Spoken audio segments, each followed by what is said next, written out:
So let's talk about the binary acids.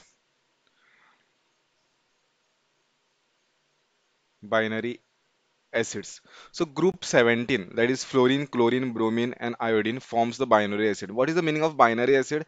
Like fluorine will form the acid HF, chlorine will form the acid HCl, bromine will form the acid HBr, and HI will iodine will form the acid HI. So these are what these are called as a binary acids.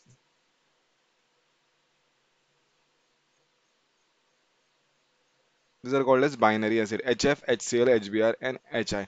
Now, the acidic strength, okay, acidic strength of this acid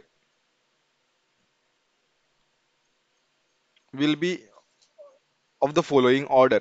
Means before explaining, giving you the order, what I'll do is I'll explain you like what exactly is the acid. Acid is something which can give its H plus very easily, right? So in which case the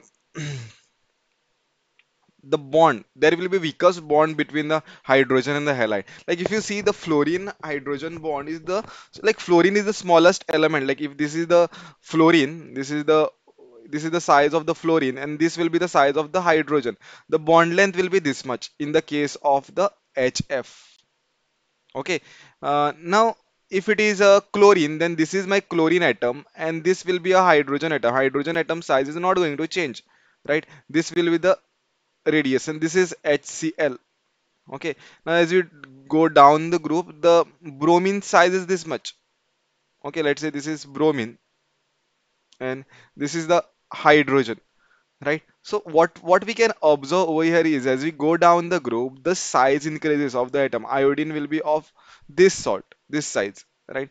And this is the small hydrogen atom which is connected to this. As we go down the group, what we can see is that the bond length keeps on increasing. As the bond length keeps on increasing, it becomes very easy to break the bond. And if you compare the acidic strength, then hydrogen iodides, the acidic strength will be maximum because hydrogen could be given out very easily. If we want to write the order, then HF will be a weak acid among all these four.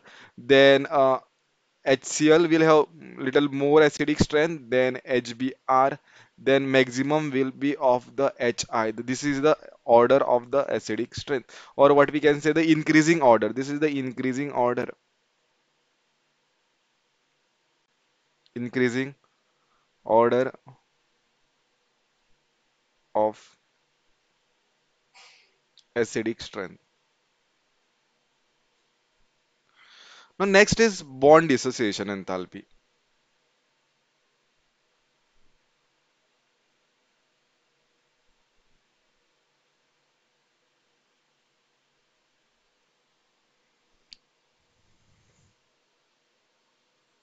Next is bond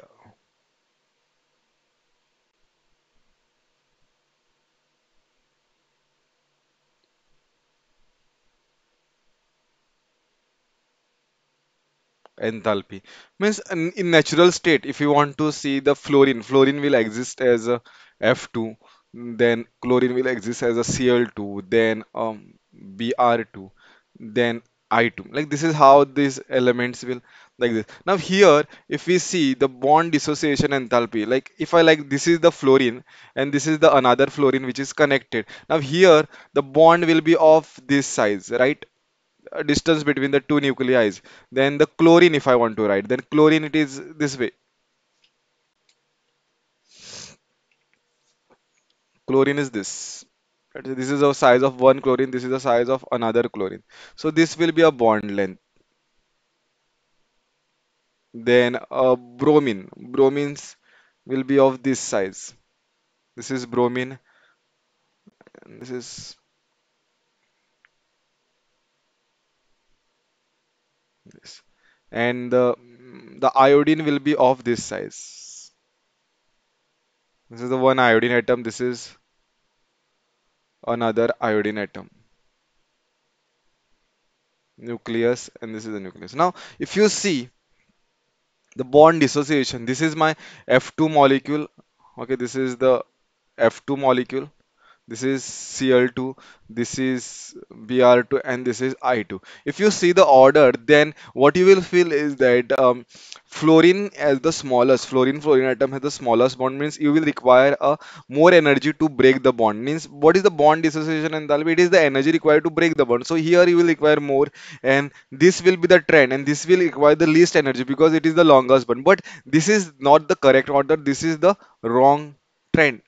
Okay, this is the wrong trend. Now there is a small exception. The thing is, you will require chlorine will require more energy than fluorine. Okay, then bromine, and the list will be of the I2. This is with respect to the bond dissociation. The reason, like when it comes to the chlorine bond, here in the case of fluorine, although the bond size is small, although the bond size is small, um, here there is lot of electron repulsion. Okay, repulsion because of its small size, because of its extremely small size. I'm talking this with respect to this F2.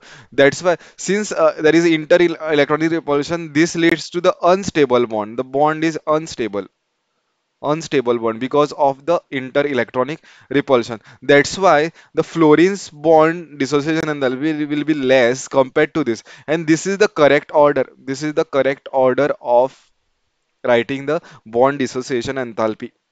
Okay, so I'll remove this. Okay, this is the explanation for the bond dissociation enthalpy.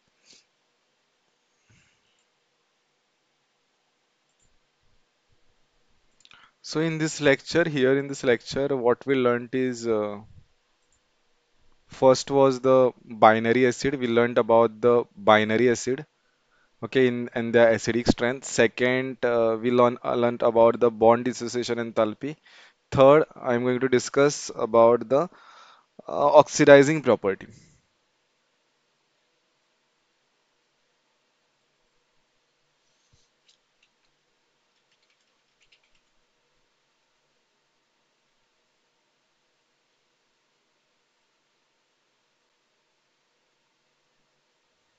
Oxidizing property means if it is F2 and water, if the fluorine is reacted with the water, what we are going to get is HF plus oxygen. Okay, this is what you are getting, a binary acid. Here you are getting a binary acid. Okay, this is the halogen. This is the halogen which liberates. You can remember this. This the fluorine is the halogen. Right here, this halogen,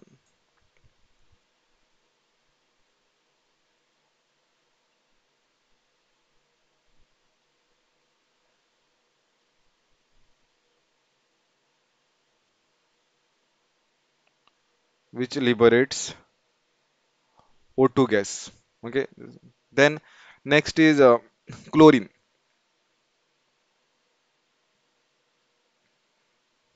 Under oxidizing property, we are learning this reaction. Next is Cl2. If it is Cl2 and if it is reacted with water, the thing what we are getting is a binary acid HCl plus HOCl. Like here, the oxidation state of Cl is plus 1, and this is -2. This is oxo acid. Okay, this is oxo acid. Third reaction is similar to that of second. If you take Br2 and water, what you get is HBr plus HOBr, and iodine. Fourth is iodine reacted with water, will there will be no reaction. Extreme oxidizing properties of the fluorine is due to its extremely small size and a high hydration enthalpy.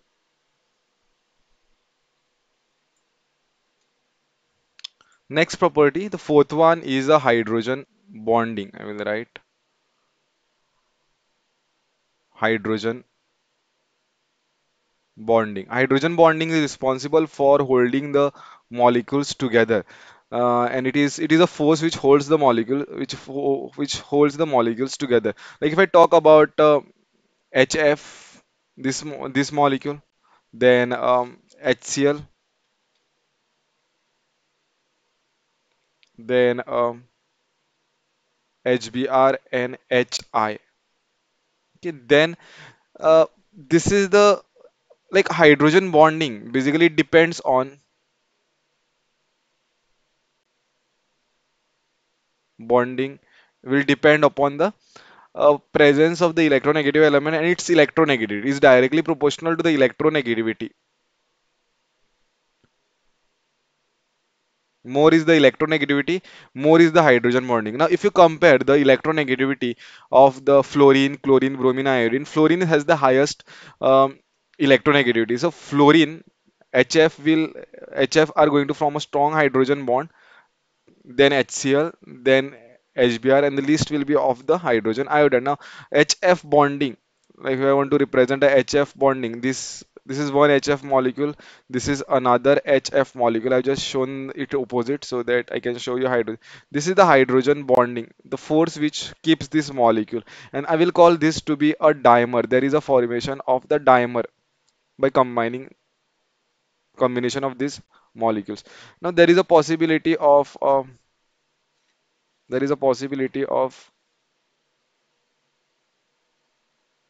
HF, then HF, and